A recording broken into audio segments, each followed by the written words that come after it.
se viver sem falar do teu perdão. Já não sei viver sem esse amor. Já não sei viver sem ti, Senhor. Por isso eu sou discípulo, discipulador. Por isso eu sou discípulo, discipulador. Enquanto eu viver, eu serei discípulo. Enquanto eu viver, eu serei discípulo, discipulador.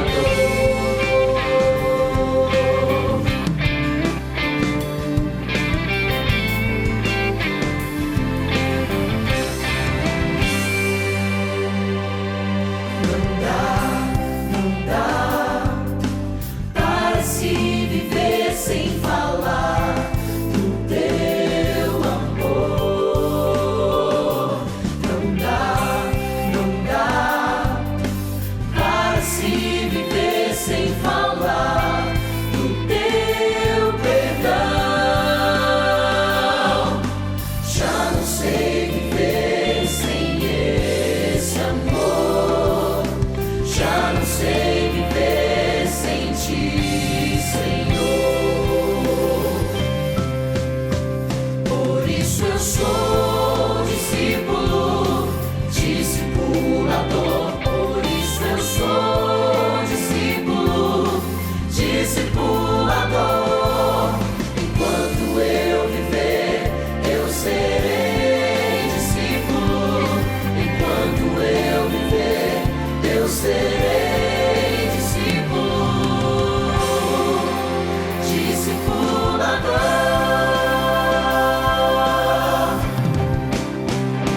Não consigo mais viver sem amar a Deus, sem amar o próximo, sem salvar o mundo, sem teu amor. Por isso eu sou discípulo, discipulador. Por isso eu sou discípulo, discipulador. Enquanto eu viver, eu serei discípulo. Enquanto eu viver, eu serei discípulo. Enquanto eu viver, eu serei discípulo, discipulador.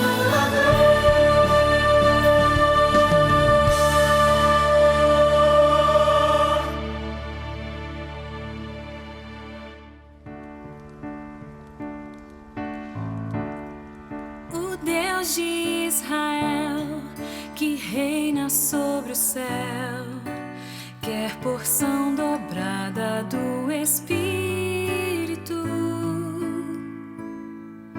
sobre nós, sobre nós.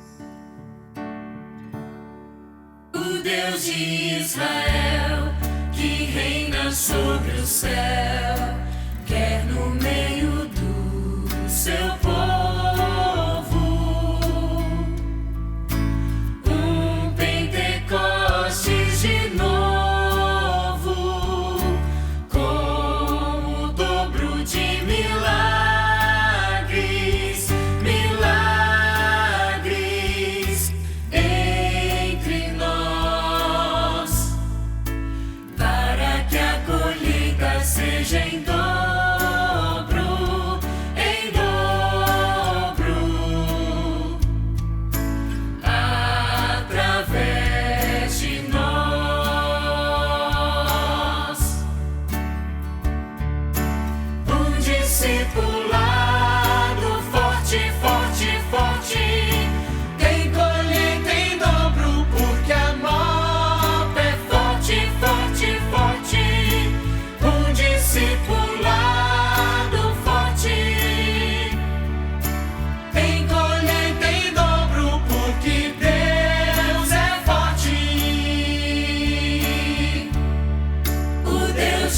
Israel, que reina sobre o céu, quer no meio do seu povo um Pentecostes de novo, como o dobro de milagres, milagres entre nós.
estamos pedindo licença para entrar na sua casa mais uma vez, no seu lar de esperança, para mais um estudo nos Passos de Jesus.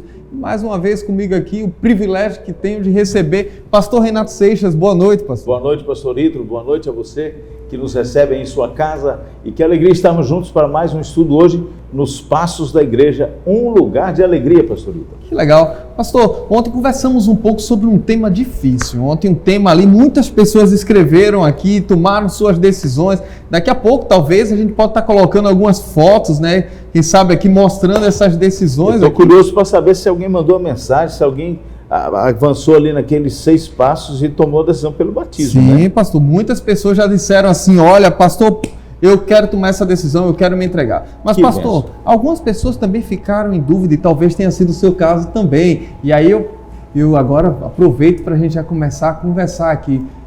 Existe um caminho certo? Eu posso ir para qualquer lugar? Qualquer caminho leva a Deus? Esse estudo de hoje, que vai falar ali no passo da igreja, vai ajudar você a entender muito bem isso. Pastor Renato, vamos buscar o nosso Senhor em oração para que tenhamos discernimento e possamos entender essa lição. Né? Vamos sim, convidamos o amigo que está em casa também, vamos orar. Querido Deus, eterno Pai, pedimos nesse momento uma bênção especial para cada família, cada lar que nesse momento nos acompanha através das plataformas digitais, que os teus anjos estejam acampados ao redor desse lar. E ao abrirmos a tua palavra nessa noite, possamos entender qual é a igreja verdadeira, qual é o caminho verdadeiro para que possamos alcançar a salvação em Cristo Jesus. É o que te pedimos em nome de Jesus. Amém. Amém. Olha que interessante. Você está na sua casa, um lar de esperança. Como é bom estar em casa. Como é bom você sentir que tem aquele quadradinho para você poder sentar, poder meditar, poder conversar conosco aqui.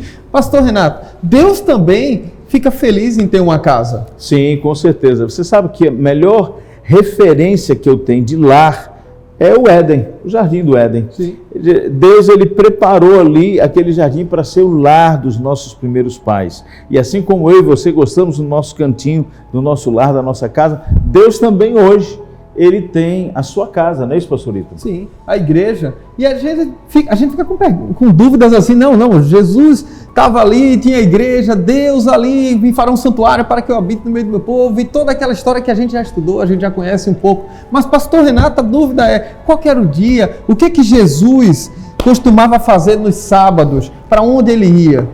Muito bem, pastor Ítalo. Eu me lembro que nós já usamos esse mesmo texto no estudo número 6. Sim. E é um texto muito interessante, mas eu queria convidar novamente os nossos amigos a abrir a Bíblia no livro de Lucas, capítulo 4, versículo 16. É um texto muito interessante que diz assim: indo para Nazaré, onde fora criado, entrou num sábado na sinagoga, segundo o seu costume, e levantou-se para ler.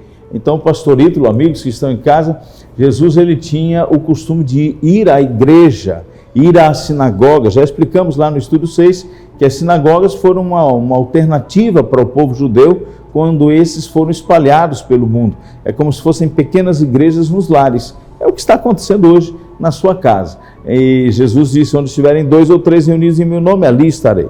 Então, a sua casa é um lar de esperança. É uma sinagoga moderna. Agora, o detalhe é que Jesus ele tinha o costume de ir à igreja e havia um dia especial, pastor Ítalo. O dia de sábado era o dia que ele costumava ir à igreja. Nós conversamos a respeito do sábado aqui, nós estudamos um pouco sobre esse dia especial, você já entendeu, você já tomou até a decisão de observar esse mandamento. Só que, pastor, quando a gente vê Jesus ali com esse costume de ir à igreja, de estar ali na igreja, a gente vê a importância de estar na casa de Deus, né? Que às vezes algumas pessoas pensam, não, hoje não, tal. Mas Jesus não. O costume de Jesus qual era? Sábado, vou para onde? Para a igreja. E interessante que Jesus, ele tem prazer em estar com seus filhos, né? Porque nós já estudamos também que Jesus é Deus, estava com Deus na criação, e a Bíblia diz que ele todos os dias, ele estava com Adão e Eva, mas de uma forma especial, lá no Gênesis ele diz que ele separou, ele abençoou, santificou o dia de sábado. E nós vemos que ele instituiu a sua igreja. Quando esteve aqui nesta terra, encarnado em Jesus, o Filho, lá em Mateus 16, 16 a 18, é um texto até muito interessante, pastor. Seria bom que você lesse para nós. Mateus 16, 16 a 18 fala sobre Jesus instituindo a sua igreja. Olha que eu já achei aqui, você pode estar pegando sua Bíblia aí, já está folheando também, marcando, pega a tua canetinha ali, já marca ali, Mateus 16, do verso 16 ao 18. Respondendo, Simão Pedro disse, tu és Cristo, Filho do Deus vivo. Verso 17. Então Jesus lhe afirmou, bem-aventurado és, Simão Barjonas, porque não foi carne e sangue que te revelaram, mas meu Pai que está nos céus. Também eu te digo que tu és Pedro, e sobre essa pedra edificarei a minha igreja, e as portas do inferno não prevalecerão contra ela. Que texto, né, pastor? Interessantíssimo, né? A gente fica com essa dúvida agora sobre essa pedra, né? Então, esse texto ele é muito importante, a compreensão dele, porque dele nós podemos tirar conclusões certas ou erradas. Há muitos cristãos, até bem intencionados, pastor, que pegam esse texto e interpretam como se Jesus estivesse dizendo que ele edificou a igreja sobre Pedro. Ok? Tu és Pedro, sobre essa pedra? Exato, mas aí a gente tem que entender que a Bíblia foi escrita no seu original, no Novo Testamento, no grego e no aramaico, aqui especificamente no grego, não é isso? Sim. E aqui nós temos duas palavrinhas, a palavra Pedro, que no original grego é Petros, perdão, isso mesmo, Petros. E a palavra pedra, que é a palavra Petra. É diferente. Petros, Pedro, Petra, pedra. Então Jesus diz assim, me permitam ler já usando a palavra original, também eu vos digo que tu és Petros, e sobre esta Petra edificarei a minha igreja. Então, veja que Jesus não estava dizendo que iria edificar sobre Petros, e sim sobre a Petra. Sim. E nós vemos mais à frente a explicação de que é Jesus a pedra angular. É isso que eu ia perguntar. Existe algum texto que diz que Jesus é o alicerce da igreja, que a igreja está alicerçada em Cristo como pedra? Sim, pastor. Nós podemos ir até Efésios. Opa! Capítulo 2, versículo 20. E aqui nós vamos encontrar a declaração de que Jesus, ele é a pedra angular. Aí se confirma, né, sobre essa pedra aqui.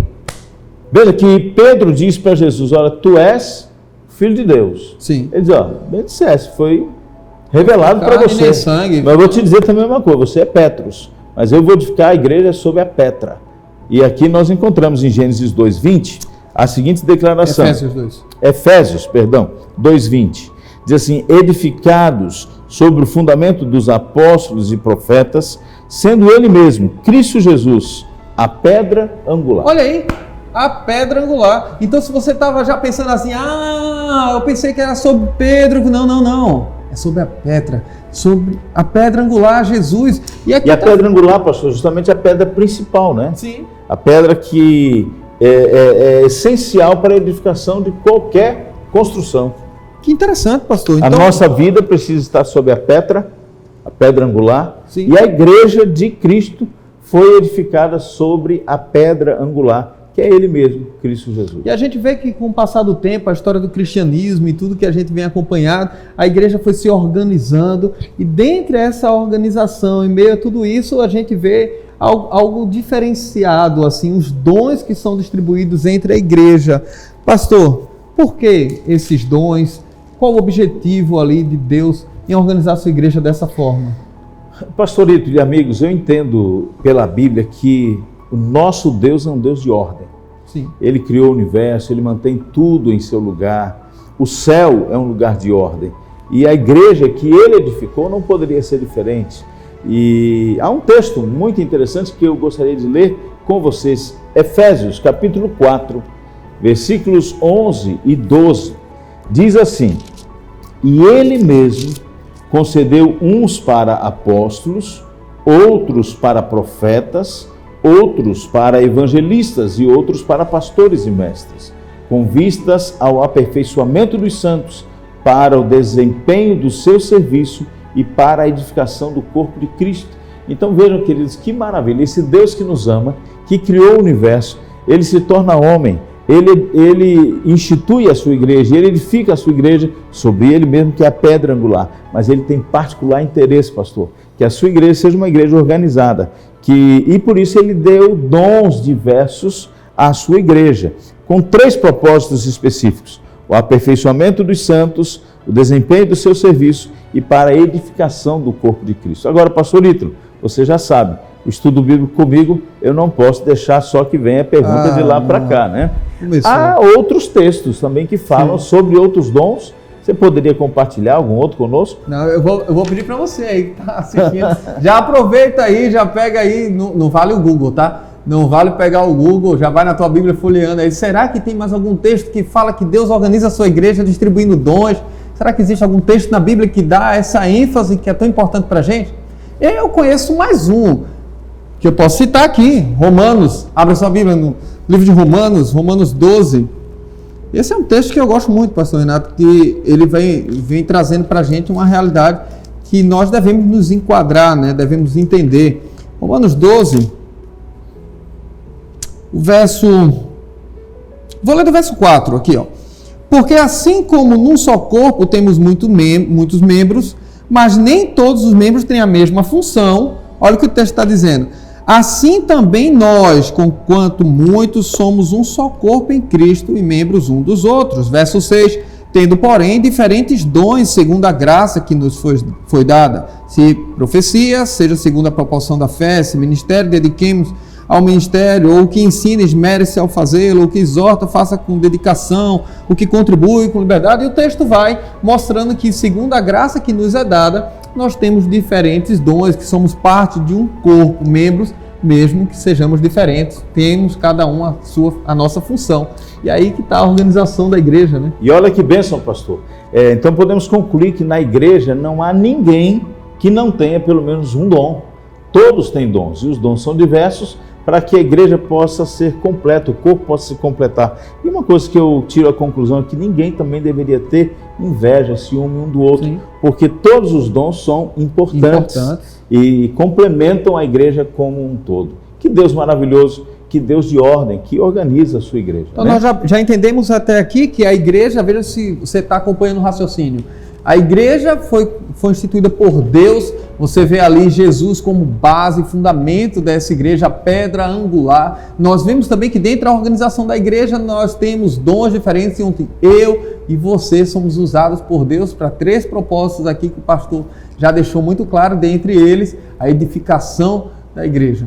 Tá certo? E agora, pastor, eu já entendi, já peguei a ideia agora, já estou animado, mas eu tenho mais dúvida. Que essa minha dúvida talvez seja a sua dúvida também. Você já pode interagir com a gente. 91368691 é o nosso número. 91368691. Pastor, e qual que é a igreja que eu devo seguir? Tem alguma característica? Você sabe que característica é essa? Então você já manda para a gente aqui um pouco da tua opinião. Nós queremos ouvir você. Que característica tem a igreja de Deus, pastor Renato? Interessante. Algumas delas a gente já começa a observar nos exemplos que Cristo Jesus nos deixa. Temos falado muito isso aqui. Cristo Jesus, ele faz questão de não somente ensinar, mas ele dá o exemplo. Olha o que diz aqui o livro de João, no capítulo 13, versículo 15. Porque eu vos dei o exemplo, disse Jesus, para que, como eu vos fiz, façais vós também. Um dos exemplos que nós já vimos, Jesus costumava ir à igreja, era o hábito dele estar na igreja, e havia um dia especial que ele costumava ir à igreja, que era o dia de sábado. Lucas, né? 4,16. Mas há outras características que Jesus apresenta como características que identificam a igreja verdadeira. Sabe, pastor, é muito interessante a gente saber distinguir entre o verdadeiro e o falso. Eu tenho um amigo que todos vocês conhecem, pastor Daniel Carvalho. Ele vai me permitir contar essa história. Ele conta que quando era garoto, era louco para ter um determinado tênis, que era muito usado na época dele, na região, um tênis de marca, e eu não vou aqui revelar a marca, né? Mas ele diz que um dia chegaram para ele com um par desse tênis. E ele ficou feliz da vida, calçava o tênis o tempo todo para cima e para baixo, até que ele finalmente descobriu que era um tênis falsier, made in Paraguai. Né? Mas a princípio era tão parecido que ele achava que realmente era. E assim existem pessoas que desenvolvem técnicas, tem máquinas para, por exemplo, definir entre uma nota verdadeira e uma nota falsa, né? Um dinheiro, uma nota de dinheiro. Já vi até uma canetinha que você passa assim, opa, se riscou, é verdadeiro. Sim, identifica, né? E a igreja, pastor Ítalo? Que a gente conseguiria, pastor, eu vou estreitar agora, tá? Eu vou estreitar assim, só um resumo, porque eu lembro que no estudo que nós fizemos sobre o batismo, nós demos alguns passos. Sim. Mas depois a gente conseguiu concentrar os passos em 2, né? Para a salvação. Eu queria fazer o contrário agora. Eu queria saber se é possível pegar características e resumir em 2. Vamos tentar. Vamos buscar a Bíblia, porque você já sabe que para nós como igreja, e essa é uma das características da igreja verdadeira, a Bíblia, ela precisa falar, ela precisa nos ensinar, né? Então vamos, pastor Ítalo, a um texto bíblico. Apocalipse 12, 17. Você pode ler para nós e eu leio Apocalipse 19, 10. Pode ser? Apocalipse 12, 17 tá fácil de achar. Você já vai pegando a sua Bíblia aí, já no finalzinho da Bíblia ali, né? Já vai pegando lá, opa, já achei o 12 aqui, vamos procurar o 17. Opa, achei. 12, 17 é esse mesmo, pastor? Então já vou marcar aqui na minha Bíblia, Apocalipse 12, 17, já vai pegando aí a tua também, marca a tua Bíblia também, que você pode precisar desse texto depois. Tá bom? O texto diz assim, ó, você já achou aí? Já achou assim? Posso ficar tranquilo? Posso ler, né? O desafio que eu dei para ele, só lembrando você aí, foi resumir as características da igreja em 2. Eu dei 6 passos no estudo passado e ele resumiu em 2. Agora eu quero 2 e um texto aqui. Ele disse que é possível. Vamos ver aqui. Apocalipse 12, verso 17 diz assim: irou-se o dragão contra a mulher e foi pelejar com os restantes de sua descendência, os que guardam os mandamentos de Deus e têm o testemunho de Jesus, e se pôs em pé sobre a areia do mar. Ok, pastor, que texto fantástico, mas cheio de muitos enigmas. Veja, por exemplo, fala aqui de dragão, fala da mulher. Sim. E não é o nosso tema principal, mas só para vocês entenderem, numa linguagem apocalíptica, quando fala dragão, está falando do inimigo, de Satanás. Quando fala de mulher, está falando da igreja. Então, aqui o texto diz: irou-se Satanás contra a igreja e foi pelejar contra os restantes da sua descendência, ou seja, contra os remanescentes, aqueles que estavam vivendo no fim do tempo do fim, ou seja, somos nós, estamos vivendo agora, no fim dos tempos. E aí ele fala de 2 características desta igreja remanescente, ou seja, a igreja verdadeira que vive nos últimos dias aqui na face da terra. Um eu entendi bem. Então vamos lá. Primeira, guardar os mandamentos. Ok, esse estudo você já fez junto com o pastor Wagner, não foi? Sim. Guardar os mandamentos. E a segunda característica é aquele que tem o testemunho de Jesus. Mas qual que é o testemunho de Jesus, pastor? Muito bem, para entendermos o testemunho de Jesus, me permitam ler o outro texto, aqui mesmo em Apocalipse, um pouquinho mais à frente, capítulo 19. Só passar umas folhinhas aqui, versículo 10, nos explica o que é o testemunho de Jesus. Diz assim: prostrei-me ante os seus pés para adorá-lo. Ele, porém, me disse: vê, não faça isso. Sou conservo teu e dos teus irmãos que mantêm o testemunho de Jesus. Adora a Deus, pois o testemunho de Jesus é o espírito de profecia. Então, pastor Ítalo, o testemunho de Jesus é o espírito de profecia. Então, 2 características da igreja verdadeira, resumindo, é a igreja que guarda os mandamentos de Jesus, aqueles escritos pelo dedo de Deus em tábuas de pedra, e tem o espírito de profecia. Interessante. Pastor, eu lembro de uma cena, não sei se você vai conseguir imaginar comigo aqui, mas eu estudei num colégio, né, militar, e uma determinada aula, muito tempo atrás, eu lembro, era... Tem tanto tempo assim. Tem mais ou menos, sei lá. Era moleque lá, a professora pegou o quadro branco, que não era branco, né, era quadro negro, que também não era negro, era verde, né? E aí tinha o quadro lá, e ela fez assim, olha aqui, vê se você consegue imaginar comigo. Ela fez uma linha assim, fez outra linha assim, fez uma linha assim, e no final de todas as linhas ela escreveu Deus. Aqui na pontinha ela fez um bonequinho de palitinho, aquele que faz assim, tim, tim, tim, tim, tim, tá? E ensinou pra gente, olha, você pode ser da igreja tal, você pode ser da igreja tal, você pode fazer assim, mas fique tranquilo, porque todos os caminhos levam a Deus. Essa sentença é real, pastor? Pastor Ítalo, veja, eu creio que de alguma forma, de todas as maneiras, Deus ele atrai as pessoas a Ele, ok? Mas há um caminho verdadeiro, há uma igreja verdadeira. Ele apresenta em sua palavra as características dessa igreja verdadeira. Então, eu creio que todas as pessoas foram atraídas. Eu imagino que alguém pode estar no meio do mato, numa selva, numa aldeia indígena, nunca teve contato com a Bíblia, ele pode ser atraído a Cristo. Sim. Mas, em algum momento, ele vai ter a oportunidade de conhecer toda a verdade.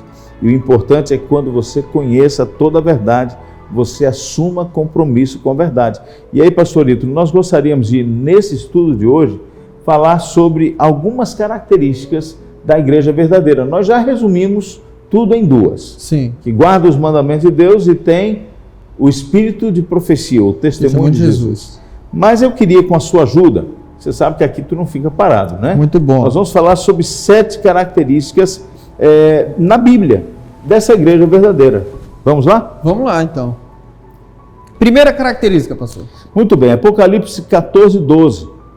Esse texto é um texto bem interessante. Nós já estamos aqui no livro do Apocalipse e eu queria ler com vocês. Diz assim: aqui está a perseverança dos santos, os que guardam os mandamentos de Deus e a fé em Jesus. Note que esse texto é bem parecido com o anterior que lemos. E fala sobre 2 das características. São 2 características que já aparecem aqui em cima, né? Fé em Jesus. Sim. E que guarda a lei de Deus. Então aí já foram 2 características. A fé em Jesus nós já vimos em Apocalipse 19, 10, que é o espírito de profecia. Essa é a terceira característica que destacamos aqui na lição. Mas há também uma 4ª característica que encontramos lá em Êxodo 20, de 8 a 11, aqueles que respeitam o santo sábado do Senhor. Lembra? Nós lemos no início da nossa lição que esse era o costume de Jesus. Aos sábados ele ia para a sinagoga. Existe um texto, pastor, se o senhor me permite, de Ezequiel, que até reforça isso, né? Ali, se a gente abre a Bíblia ali em Ezequiel, no capítulo 20,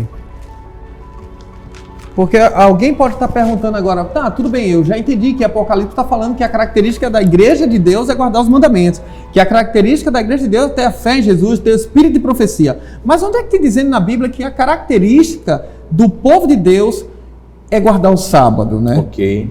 E aí esse texto aqui é um texto interessante, o verso 12 de Ezequiel 20, ele diz assim: também lhes dei os meus sábados para servirem de sinal entre mim e eles, para que soubessem que eu sou o Senhor que os santifica. E o verso 20 até reitera mais ainda, né? Que diz: santificar os meus sábados, pois servirão de sinal entre mim e vós, para que saibais que eu sou o Senhor, vosso Deus. É um sinal que dá distinção. Distinção. Define o que é o verdadeiro e o que é o falso. Voltando à questão das notas, dos tênis, dos perfumes, né? Sim. Alguém comprar um perfume que não é um perfume original de marca, pode ficar todo empolado. Então, há um sinal distintivo, como disse o pastor Ítalo, daqueles que são povo de Deus, os que guardam os mandamentos, e de uma forma muito especial, o sábado é um sinal distintivo entre aqueles que realmente são povo de Deus. Então, a gente já entendeu aqui algumas coisas. Olha, nós já chegamos na 4ª característica aqui, rapidinho. A igreja de Deus, ela tem a fé em Jesus. Você tem essa característica aí com você? Maravilha. Guarda os mandamentos. Olha que agora o negócio começou a apertar um pouquinho. E aí tem a manifestação visível do espírito de profecia. Respeita o santo sábado do Senhor. Vá pegando aí, vá pegando no seu guia, já vá marcando, vá avaliando sua vida, passando o filtro, um scanner assim. E você vai pensando assim: eu tenho a fé em Jesus, eu guardo os mandamentos, eu aceito o espírito de profecia, eu respeito o santo sábado do Senhor, mas não para por aí, pastor. Não, claro que não. E olha que essa próxima característica, a 5ª característica, ela é muito interessante. Sabe por quê? Estamos vivendo dias em que várias pessoas, vários segmentos religiosos, eles querem jogar por terra esse livro sagrado. É verdade. Lembra? Foi o nosso primeiro estudo. Ele foi escrito num período de 1.600 anos, por 40 autores, e sabe, é a palavra de Deus. E olha o que diz aqui, a palavra do Senhor em 2 Timóteo, capítulo 3:16. Me permitam ler para vocês. toda a Escritura é inspirada por Deus e útil para o ensino, para a repreensão, para a correção e para a educação na justiça. Eu queria chamar a atenção para vocês, nosso propósito aqui não é falar mal de A, B ou C, mas a verdade, ela tem que ser... Tem que ser dita, né? Tem que ser dita, né? Não podemos esconder a verdade. Há pouco tempo atrás, talvez questão de uns 2 meses atrás, o mundo inteiro acompanhou o Papa dizendo, olha, esse livro está ultrapassado, esse livro não serve mais, nós temos que escrever uma nova Bíblia. Mas não é isso que a Bíblia diz.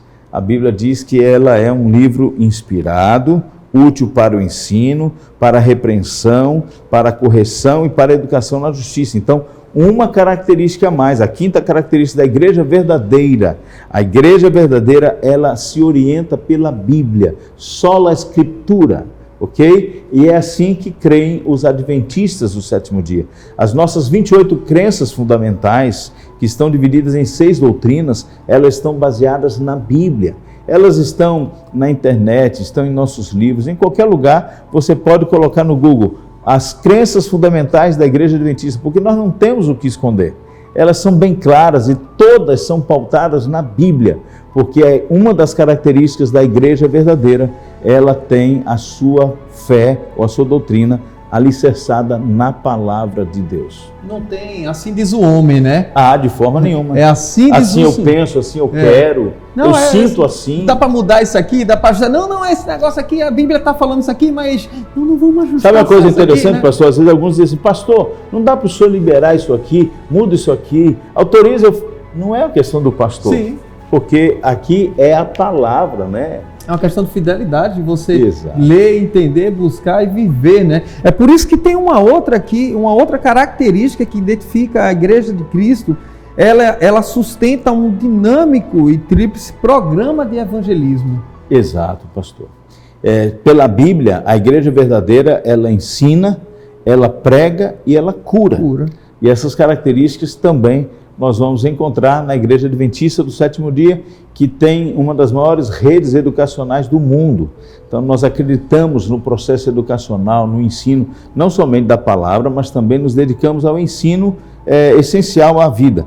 Prega o Evangelho de acordo com a palavra de Deus e cura, não somente através dos 8 remédios da natureza, mas curas, milagres acontecem em nosso meio, para a honra e glória do Senhor Jesus. A igreja verdadeira, pastor, tem dentro de suas características também uma pregação que leva ao anúncio de um juízo iminente.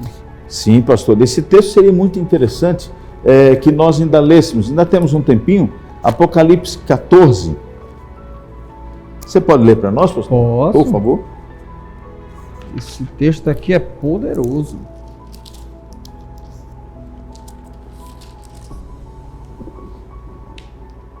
Apocalipse 14. Versículo 7. Já abriu sua Bíblia? Apocalipse 14, verso 7. Já vai acompanhando aqui, porque você vai ver aqui um anúncio especial agora para você também. O texto diz assim: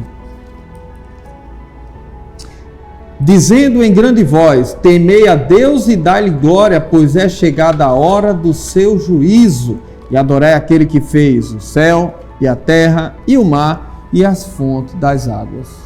Interessante, pastor. Nesse texto nós temos novamente uma referência à criação, mais uma vez uma referência ao sábado. Sim. Adorai aquele que fez. E o dia separado para adorar o Criador é o sábado. Mas o texto fala especificamente sobre o juízo iminente. E a Igreja Adventista crê e prega no juízo investigativo, que começou desde 1798. Mas eu preciso rapidamente falar da última característica. Tito 2,13 diz assim: aguardando a bendita esperança e a manifestação da glória do nosso grande Deus e Salvador, Cristo Jesus. A sétima e última característica da igreja verdadeira é aquela que prega com poder acerca da volta de Jesus. E sabem, queridos, eu creio que em breve Jesus vai voltar. A Bíblia traz mais de 2.000 promessas de que Ele vem para buscar os seus. E o meu desejo é que você se una à igreja verdadeira, que você frequente a igreja verdadeira, que você participe dessa igreja que tem como fundamento Jesus Cristo, a pedra angular, que tem as características básicas de uma igreja verdadeira, que guarda os mandamentos de Deus e tem o testemunho de Jesus. E que você possa permanecer nesse caminho verdadeiro que vai com certeza levá-lo para o lar eterno. Se você entendeu bem a mensagem de Deus para você hoje, já entendeu a mensagem de Deus para você de ontem, mas ainda ficou sem tomar uma decisão, ficou ainda balanceado ali pensando, mas pastor, eu tenho que tomar essa decisão, mas eu achava que eu já estava frequentando uma igreja, eu já achava que eu estava no caminho certo. Pegue essas características agora, avalie a sua vida espiritual, avalie o caminho que você tem seguido e pare de seguir caminho de homens e passe a seguir o caminho de Deus. Fé em Jesus, guardar os mandamentos, ter o espírito de profecia, respeitar o santo sábado, seguir as orientações do que a Bíblia ensina, levar em consideração o sustento dinâmico do programa evangelístico de Jesus, de ensinar, pregar, curar, anunciar o juízo iminente, temer a Deus, dar glória, porque é chegada a hora do seu juízo, pregar com poder acerca da volta de Jesus. Essas são características da igreja verdadeira, e essas características nós resumimos em duas, lembra? Guarda os mandamentos de Deus, tem o testemunho de Jesus. Um último recado para o nosso amigo, pastor. Nosso desejo é que você realmente tenha coragem de, se preciso for, romper com algumas tradições, romper com alguns costumes. Alguns às vezes dizem assim, pastor, eu entendi, eu aceito, mas olha, meu pai, meu avô, minha avó, e ficam se apegando a tradições. Eu queria lembrá-lo que Jesus rompeu com a religião que os seus pais seguiam. Eles seguiam o judaísmo e agora se tornaram cristãos, né? Maria, mãe de Jesus, largou o judaísmo, se tornou cristã. Os discípulos todos, eles aceitaram o cristianismo, aceitaram a Cristo e passaram a seguir a Cristo. Então também nos dão grandes exemplos que há momentos na vida, quando você compreende o que é certo, o que é verdadeiro, e você entende que o que você estava seguindo não tinha todas as características da verdade. O cristão sincero, ele rompe com aquilo que ele seguia e ele assume compromisso com a verdade. Esse é o nosso desejo para você e sua família. Eu gostaria, pastor Ítalo, de orar para que realmente a verdade, o caminho verdadeiro, possa ser a realidade de cada um dos nossos amigos que nos acompanham. Feche seus olhos, vamos falar com Deus. Obrigado, Senhor, por nos mostrar em sua palavra que há um caminho verdadeiro, há um caminho que deve ser seguido por todo aquele que crê em Jesus. O caminho com características claras em tua palavra, mas que resumidamente fala daqueles que guardam os mandamentos de Deus e têm o testemunho de Jesus. Nós te pedimos, Pai, por cada um dos amigos que nos ouvem nesse momento, que o Espírito Santo possa tocar em cada coração e eles possam assumir um compromisso, não com o pastor A, B ou C, ou com a igreja de tal nome, de tal rótulo ou de tal lugar, mas que eles possam assumir compromisso com Cristo Jesus, a pedra angular e a verdade clara e cristalina expressa em sua palavra, em nome e pelo amor de Jesus. Amém. Foi muito bom estarmos juntos para estudarmos mais essa lição. Nos vemos amanhã de volta aqui às 8 horas na sua casa para mais uma série nos Lares de Esperança com estudo nos Passos de Jesus. Uma boa noite.